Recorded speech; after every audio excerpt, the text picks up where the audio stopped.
Hi అండి, welcome to our channel. ఎలా ఉన్నారు అందరూ? మీరంతా బాగుండాలని నేను మనస్ఫూర్తిగా కోరుకుంటానండి. వీడియోలో నేనేం చెప్తున్నాను అంటే, ఈరోజు రాత్రే ఏకాదశి తిథి ప్రారంభమవుతుంది. 8:30 పైన ఈరోజు రాత్రి. రేపు కూడా ఏకాదశి తిథి ఉంటుంది అనమాట. అసలు ఈ ఏకాదశి తిథికి అంత ప్రాముఖ్యత ఏంటి? రేపు పండుగ అనమాట, తొలి ఏకాదశి పండుగ. అసలు ఈ తొలి ఏకాదశి పండుగ అసలు హిందువులు ఎందుకు జరుపుకుంటారు, ఎందుకు ఈ ఏకాదశి తిథికి అంత ప్రాముఖ్యత అనేది నేను ఈ వీడియోలో చెప్తాను. వీడియో స్కిప్ చేయకుండా చివరి వరకు చూడండి. అసలు తొలి ఏకాదశి రోజు మనం ఏం చేయాలి, ఏం చేస్తే మనకు ఎలాంటి ఫలితాలు ఉంటాయి అని ఈ వీడియోలో నేను చెప్తానన్నమాట. వీడియో స్కిప్ చేయకుండా చివరి వరకు చూడండి. అసలు ఏంటి అంటే, నార్మల్గా సంవత్సరంలో ఏకాదశి తిథి 24 సార్లు వస్తుందన్నమాట.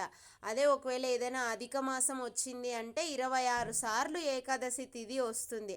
అన్ని ఏకాదశి తిథులు వచ్చినా కూడా రేపు వచ్చే ఏకాదశి తిథికి ఎందుకంత ప్రాముఖ్యత? అసలు తొలి ఏకాదశి పండుగ ఎందుకు జరుపుకుంటారు అంటే, ఈ ఆషాఢ మాసంలో వచ్చే తొలి ఏకాదశి రోజున శ్రీ మహావిష్ణువు యోగ నిద్రలోకి వెళ్తాడు అని పురాణాల ప్రకారం చెప్తారనమాట. అలా స్వామి నిద్రపోతూ ఉంటారు కాబట్టి ఒక 4 నెలలు యోగ నిద్రలో ఉంటారు. దాన్నే చాతుర్మాసము అంటారనమాట. ఆ 4 నెలలు మనము భగవంతుని పైనే శ్రద్ధ పెట్టి, ఈ 4 నెలల్లోనే మనకు పండుగలు కూడా వస్తాయన్నమాట.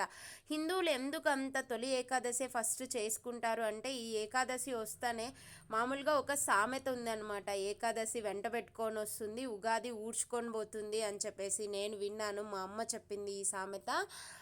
ఏకాదశి పండుగల్ని వెంట పెట్టుకొని వస్తుందంట, ఉగాది ఊడ్చుకొని పోతుంది అంట.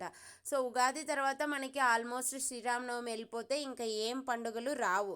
తర్వాత ఇంకా పండుగలు వస్తాయి అంటే ఈ ఏకాదశితోనే స్టార్ట్ అవుతాయి అన్నమాట. తొలి ఏకాదశి అయిపోయిన వెంటనే వినాయక చవితి, దసరా, దీపావళి, ఇంకా సంక్రాంతి, పండుగల మీద పండుగలు వస్తూనే ఉంటాయి.